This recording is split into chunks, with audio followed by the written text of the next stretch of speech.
Rizkeldi Çinebek Oşlu. Рахмат, Дастан Арсбекович. Бүгінгі жиынға аябай жағып атат да. Açık сөздер айтылып атат, ачуу сөздер айтылып атат. Иншаллах, илайым эле ушинтип калсак экен. Анткени чыныгы парламент ушундай болуш керек да. Бирок абайлап сүйлөсөк да, эки жакты карап этият кылып сүйлөсөк, баягы тышкы саясат деген бар. Биз бүгүн канчалык кыйын болсок, эртең ажабыз Кытайга расмий сапар менен барганда, ага ошончо будан да кыйын болот. Анан жөн эле ушул жерде отуруп эле баягы тесттеги авария менен мурунку президент менен азыркы президенттин ортосундагы мамилени авария кылам дегендер бул алсыздык эмес, акылсыздык. Мен биринчи ыңгай суроом берип алайынчы. Элдин күткөндөрү ушул болуш керек. Жанагы $600 ачкычты көргөзүп койгончу, мен көрүндүгүм берейин. Алып келдиңерби? Не болгон экен, неден жазылган экен?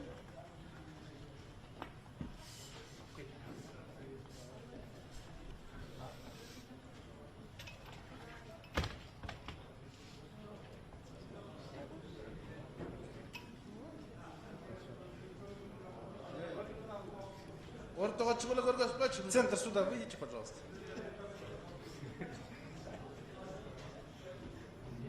Мындай кылып көргөзүп кой.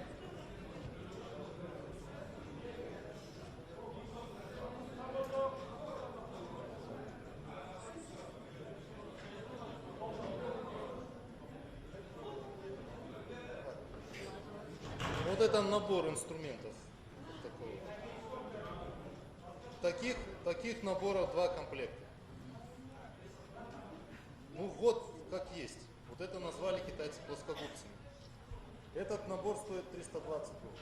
Вот плюс. Рахмат. Отурыңыз, урматтуу директор. Ушул маалыматтын биринчи булагы менин кесиптешим Акылбек Жамангуловунда сиз айтып койсоңуз, ушул беле $600 сиз айтып койсоңуз. Так, еще по этой же позиции, уважаемые депутаты, вот там лента лежит.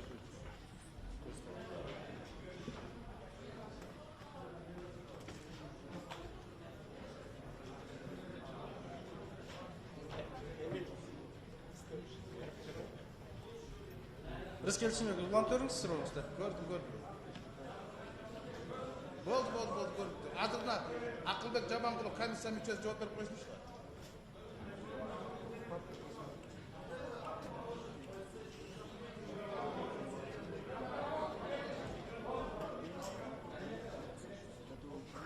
Все ясно.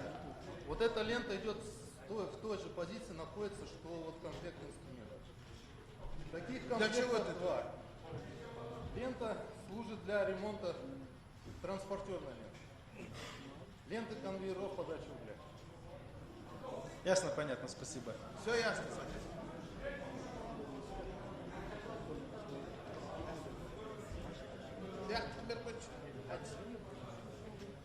Üçüncü mikrofonda Ömet'le Akılbek'in аты айтылып қалды, депутат. Üçüncü mikrofon. Рахмат, Дастан Арсбекович. Урматтуу депутаттар, урматтуу чакырылгандар. Негизинен мамлекет үчүн уятта ушул Кыргызстандын улуу трибунасын алып келип, ошо плоскогубцунун терсин директири көрсөткөн. Биринчиден. Экинчиден, Rizkeldi Çinebek мына туура маселени көтөрүп кетти. Баардык коомчулукту ушундай чоң талкууга калтырып аткан ычкачтар боюнча маселе. Бул эми жылында электростанциянын жетекчиликтери, ушул ТЭЦтин жетекчилери. Мен айткым келбейт, мурунку премьер-министр алар эми ычкач менен иши да жок да. Бирок ошол кездеги 1 жыл мурун, 2 жыл мурун алынган ычкачтарыңар эмне складда жатат? Коомчулукта маалымат бар. Видеокамералар боюнча мен өзүм ТЭЦке барып келдим. Ар бир камераны карап чыктым. Кайсы жерге орнотулган, эмне болуп орнотулган камералар экен. Внутренний анализ кылдык. Ал камералар базар баасы менен $1000, $2000 тегерегиндеги камералар. Элди кантип алдап атасыңар? Кайсы беттигер менен алдап атасыңар? Азырында укук коргоо органдары баа бергенден кийин көрөсүңөр. Кайсы ычкачты силер 2 жылдан бери складда хранить этип атканыңар. Коомчулукка бул маалымат чыккандан кийин ТЭЦтин кызматкерлери, электростанциянын кызматкерлери алып туруп складдан базардан алып келип складда киргизип койгондой маалымат чыгып отур. Кондиционерлер боюнча, лифттер боюнча бул маалыматты депутаттык комиссия жөн эле талаадан алып туруп жазган жок. Мунун баары тең тигил таможнянын төрагасы Кулматовдун колу менен келген инвойстун негизинде биз айтып атабыз.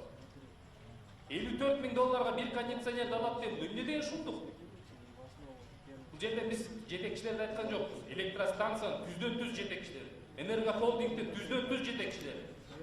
Анан келип бул жерде депутаттардын улуу трибунасынан келип кычкаш деп доказывать эткениңер, укук органдар силерди аягына чейин чыгарып, ушу кайсы жерден кычкаш сатып алганыңарды далилдеп берсе экен.